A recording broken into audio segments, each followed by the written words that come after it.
Doctor ortho, अब दर्द भी घुटने टेकेगा।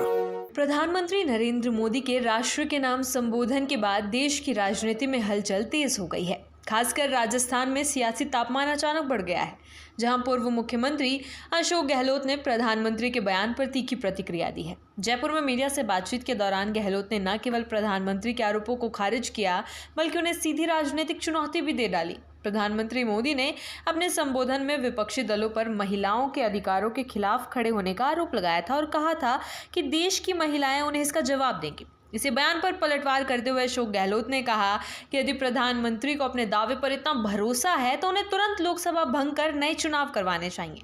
उन्होंने कहा कि देश की जनता और नारी शक्ति खुद तय कर लेगी कि वो किसके साथ खड़ी है। गहलोत ने केंद्र सरकार की नीतियों पर सवाल उठाते हुए परिसीमन और महिला आरक्षण के मुद्दे को प्रमुखता से उठाया।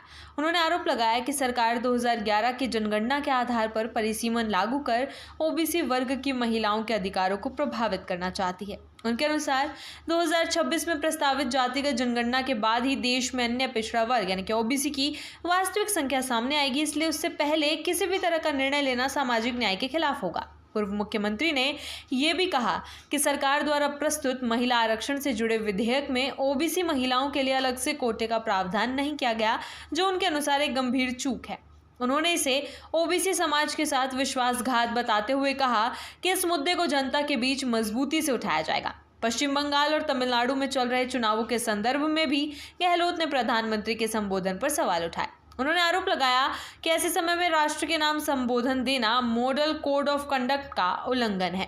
गहलोत ने कहा कि जब दो राज्यों में चुनावी प्रक्रिया जारी है, तब इस तरह का राजनीतिक संदेश देना चुनावी निष्पक्षता पर सवाल खड़े करता है। उन्होंने चुनाव आयोग की भूमिका पर भी टिप्पणी करते हुए कहा कि उन्हें किसी कार्रवाई की उम्मीद नहीं है। गहलोत के अनुसार चुनाव आयोग अब निष्पक्ष संस्था की तरह काम नहीं कर रहा, बल्कि सत्तारूढ़ दल के प्रभाव में दिखाई देता है। गौरतलब है कि शनिवार रात प्रधानमंत्री मोदी ने लगभग 25 मिनट के संबोधन में नारी शक्ति वंदन अधिनियम पारित न हो पाने पर देश की महिलाओं से माफी मांगी थी। उन्होंने कहा था कि ये कानून महिलाओं को उनका लंबित अधिकार दिलाने के लिए लाया गया था और इसका उद्देश्य किसी के अधिकारों को छीनना नहीं था। उन्होंने ये भी संकेत दिया था कि इसका लाभ भविष्य में विशेष रूप से 2029 के चुनावों में देखने को मिल सकता है। ये पहला मौका नहीं है जब प्रधानमंत्री ने किसी बड़े नीति निर्णय पर देश से माफी मांगी हो। इससे पहले वे कृषि कानूनों की वापसी के समय भी सार्वजनिक रूप से माफी मांग चुके हैं, जो राजनीतिक दृष्टि से एक महत्वपूर्ण कदम माना गया था। राजस्थान की राजनीति में महिलाओं का वोट बैंक हमेशा निर्णायक भूमिका निभाता रहा है। ऐसे में गहलोत का यह आक्रामक रुख संकेत देता है कि कांग्रेस इस मुद्दे को केवल महिला आरक्षण तक सीमित नहीं रखेगी, बल्कि इसे ओबीसी अधिकारों और सामाजिक न्याय के व्यापक परिप्रेक्ष्य में उठाएगी।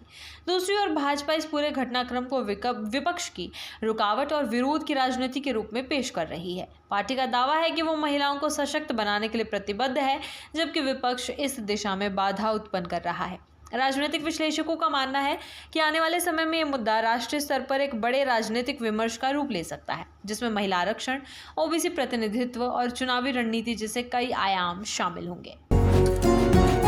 डॉक्टर ऑर्थो, अब दर्द भी घुटने टेकेगा।